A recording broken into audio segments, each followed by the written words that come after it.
Bismillah, alhamdulillah, assalatu vassalamu ala rasulillah. Assalomu alaykum va rahmatullohi va barakatuh.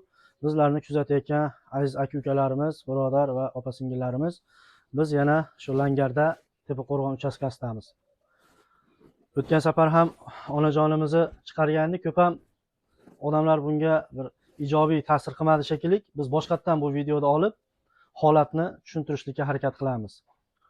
Xolajonimiz farzandlari yo'q. Bu uyda o'zi yolg'iz yashaydi. Ya'ni umuman qarovchisi yo'q. Endi bu ojiza onajonimizni yoshlari o'tib qolganligi uchun bu uyda bir o'zi uchun ham bir shart-sharoit yaratishlikka umuman imkoniyati yo'q. Xabar olishlar juda qiyin. Pensiya ham olmaydi ekan. Birodarlar, onamiz pensiya ham olmaydi ekan, pensiya ham olmayman deyapti. Raz endi mana shu holatda yashaydi ekan. Bir akamiz mana o'tgan videomizni ko'rib turib, plastik eshikron qilib beraman dedi. Haqiqatan uyda sharoiti nihoyatda og'ir. Kech payt yotganimda kalamushlar chiqib, bunday aytganda oyog'im taylarda yuradi deyapti akalar. Bu bir sharoitlarni ko'ringlar-da. Uyda ahvoli juda ham og'ir. Tomlaridan chakka o'tib uyning ichiga tushadi deyapti. Bu holatda bilmayman bu qanday yashash mumkin. Shunga bu ojiza onamizga bir yordam bersak, iltimos sizlardan qarab turmaylik.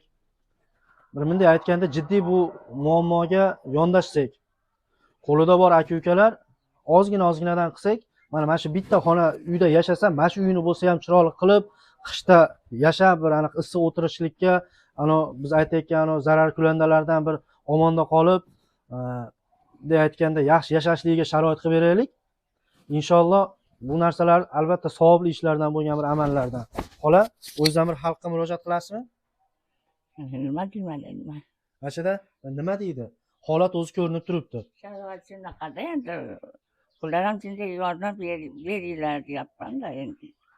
Shu bolalar yordam beringlar, yolg'izman. O'zim yashab o'tiraman, odoq yeyman. Bir sharoit yo'q, hech qanaqa sharoit. Pensiya olmayman. Shunaqa ekanda endi akalar, ukalar. Chatag'i uchun pensiya olmayman. Dokumentlari ham chatag'i uchun hattoki pensiya ham yo'q ekan. Bu videomiz ostlariga doimgidek M-bank raqamlar, aloqa uchun telefon nomer va Rossiyskiy Raiffeisen banklarimiz nomerlari va Megapay uchun telefon nomerlarini yozib qoldiramiz. Iltimos befarq bo'lmaysizlar degan umiddamiz. Assalomu alaykum va rahmatullohi va barakatuh.